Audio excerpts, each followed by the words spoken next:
આજની રેસીપી છે આટા કેક એટલે કે રોટલીના લોટની કેક। તો ચાલો આજે વિડીયો જોઈ લો। તો એક બાઉલની અંદર અહીંયા 150 ગ્રામ જેટલો ગોળનો પાવડર, અડધો કપ મેં અહીંયા ગરમ પાણી લઈ અને સરસ રીતે મિક્સ કરી લીધું છે જ્યાં સુધી ગોળ ઓગળે નહીં ત્યાં સુધી।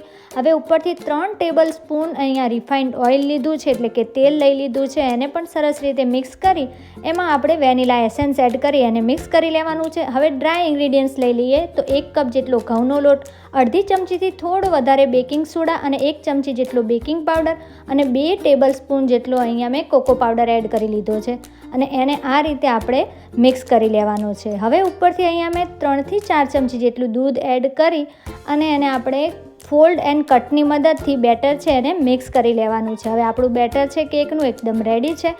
તો અંદર અહીંયા હું ડ્રાયફ્રૂટ્સ એડ કરીશ, જેમાં મેં બદામ અને અખરોટના ટુકડા લીધા છે। તો એને આપણે ઘઉંના લોટથી આ રીતે કોટ કરી લેવાના છે અને પછી કેકના બેટરમાં એડ કરી લઈશું કે જ્યારે આપણે કેક બેક થાય ત્યારે બધા ડ્રાયફ્રૂટ્સ છે નીચે ન બેસી જાય।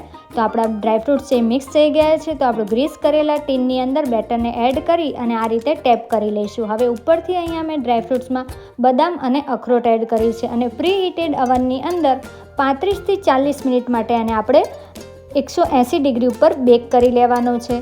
તો અહીંયા આપણું કેક છે એ બેક થઈ રહી છે। હવે 35 મિનિટ બાદ આપણે જોઈ લઈએ તો આપણી કેક છે પરફેક્ટલી બેક થઈ અને રેડી થઈ ગઈ છે। તો રેડી છે આપણી ઘઉંના લોટની કેક। હવે અને આપણે ટૂથપીકની મદદથી જોઈ લઈએ તો એકદમ ક્લીન છે। તો હવે એને આપણે ઠંડી કરવા માટે મૂકી દઈશું।